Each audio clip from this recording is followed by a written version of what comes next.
Digimon Story Time Stranger continues to be the most exciting thing in Digimon right now, mostly because we keep learning more about it, and occasionally someone remembers that Digimon Liberator is still a thing, right? The latest news is a big one, as many content creators and games journalists got to fly out to Summer Games Fest in Los Angeles, California to hear more about Digimon Story Time Stranger. Where was I, you might ask? Well, not there. Totally wasn't sitting in my house like a degenerate YouTuber staring at my screen and questioning my life choices. Anyway, those lucky people who got to go there weren't just told about the game, but they actually got to get their hands on controllers and play a build of the game. Now, that's fine. I'm totally not jealous. Are you jealous of these people? Though thankfully, most of these people were all too happy to talk about it as soon as the embargo lifted on Wednesday. Sure, we got a lot of look at cinematics and even a bit of the story, but this is the first glimpse we got at the thing that we'll be spending most of our time doing, the gameplay. At least one would assume in a video game much of the thing we'd be doing is gameplay. This game should be far different from Survive, where I can understand where some people had issues with the lack of it there. Being an interactive medium, and this is a full-fledged RPG, I don't think we have much to fear from the same developers who made Digimon Story Cyber Sleuth and Hacker's Memory. So while I'm not the first most source on this information, not being one of the chosen children, or, well, adults, to go out and play this game, they have all happily shared what they discovered, so I can talk about it too, like I'm a smart, connected person. So after watching 6 different archives, watching 4 different videos, and read several translated interviews with Hara, I think I can fake it until I make it here. This deep dive will go into a few of the major things that have been revealed. Shops around Central Town and the items they contain, both old and new. Fast travel systems that may be in the game, encountering Digimon in the wild, more information about battle actions and mechanics, Digivolution requirements, scan rate bonuses, and more.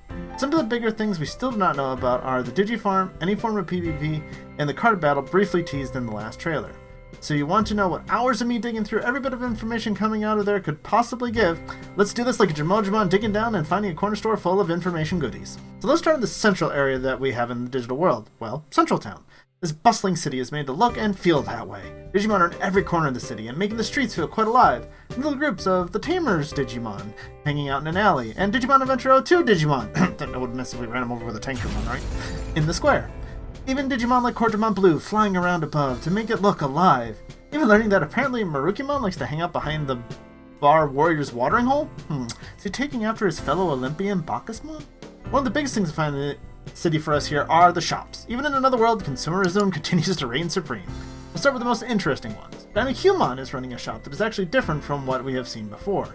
These appear to be equipment that your Digimon can equip in order to have a chance to inflict status effects when they attack, like was done with some passive skills previously.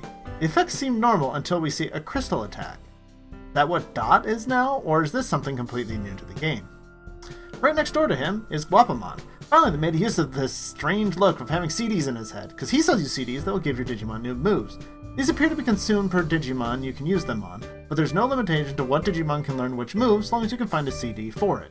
This seems to be an effort to make your favorite Digimon more viable and allow you to customize your moveset and team to your liking without having to bounce back and forth between a bajillion different Digivolution paths. Even showing Digimon as low as Rookie, getting buffing Fields, which is much stronger than buffs were before. Betamon is around the corner, who will sell you healing items that will look very familiar to anyone who has played Cyber Sleuth or Hacker's Memory. So is anyone going to question these healing items coming from an alien? Well, where is he finding these? Mushroomon is selling items to feed your Digimon on the Digifarm, though they haven't seen much about the farm yet, so we don't really know much more. Going up top, you can speak to Pegasusmon, who is the Digi-Co-op, that allows you to get around the area faster. In the case of this demo, it appears that it helped take you from the city proper into the dangerous area where hostile Digimon live. There will likely be many more of these around and marked on your map, so when you get stuck, feel free to give your local Digi-Uber a call. One thing that hasn't been seen in a Digimon story game, but has been around in Digimon World, oh, I hate that Digimon World actually may have had this one right, is now we can see enemy Digimon in the wild outside of combat. No more randomly going about 5-50 steps in between encounters. They're chilling there where they will sit still and some will come at you. If you're quick enough, you can select the enemy and have one of your Digimon attack it in a preemptive Digi-attack. If it's weak enough, then this attack would defeat it, you can skip the battle entirely, getting the scan data, EXP, and everything just like you had fought it. If you bump into them, the battle starts normally. If the enemy manages to sneak up behind you, they get a preemptive attack on you. Really typical RPG stuff these days, but very welcome to see Digimon making these changes alongside with it. Now, let us dive into the differences in combat. The base of the game is Cyber Sleuth. If you've played those games, you have a great basic understanding. You have 3 main Digimon in the battle, and the guest Agiamon, who in this case is controllable like any other member. But Minervamon is like old guests, and also involved here, with no control and seemingly infinite health.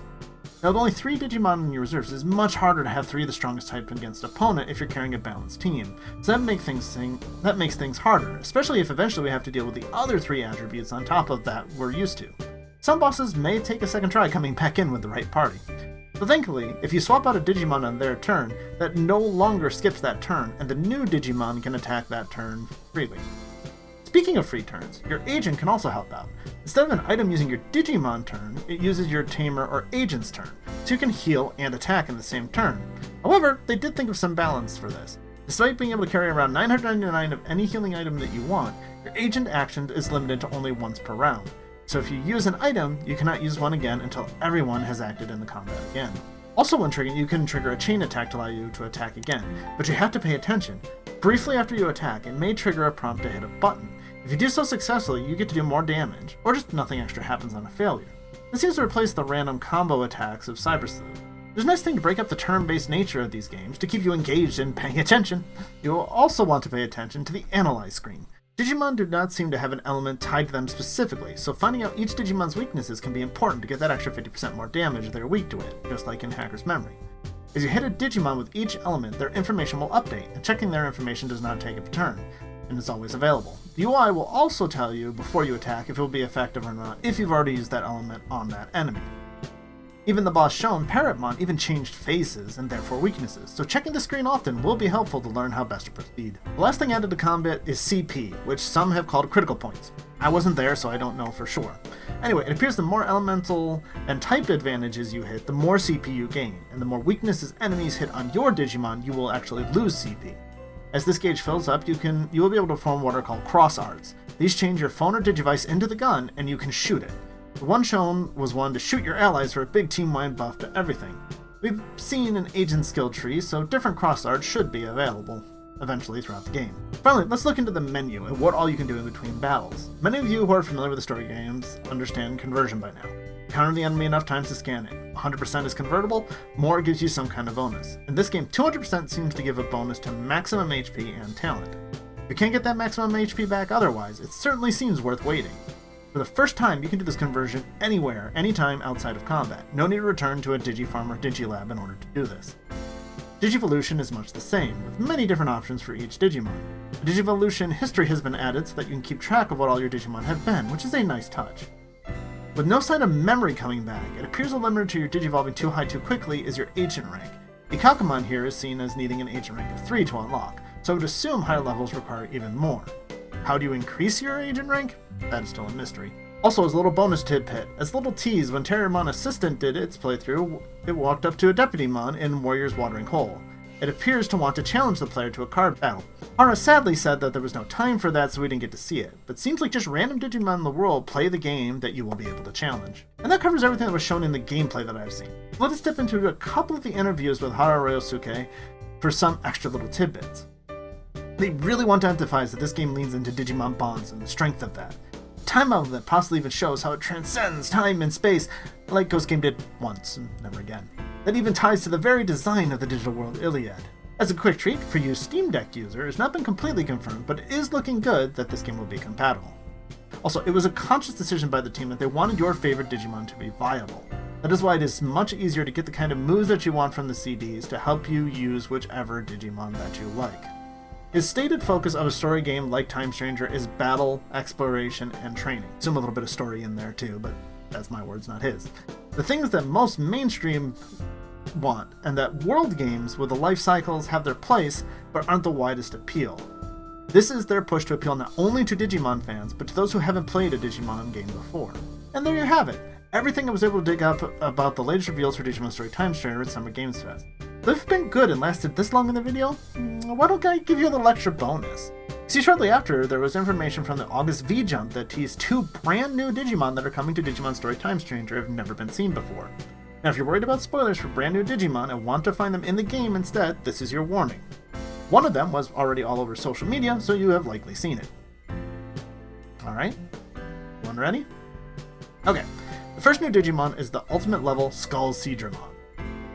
Starting looking a bit like Skull Greymon or Skull Beluchimon, it is known as the Bully of the Deep Sea, a Digimon that boasts the largest build among the Titans. The ferocious nature that even its allies cannot control, it ravages the ocean depths. so it definitely looked like a big bad boss in the Abyss area.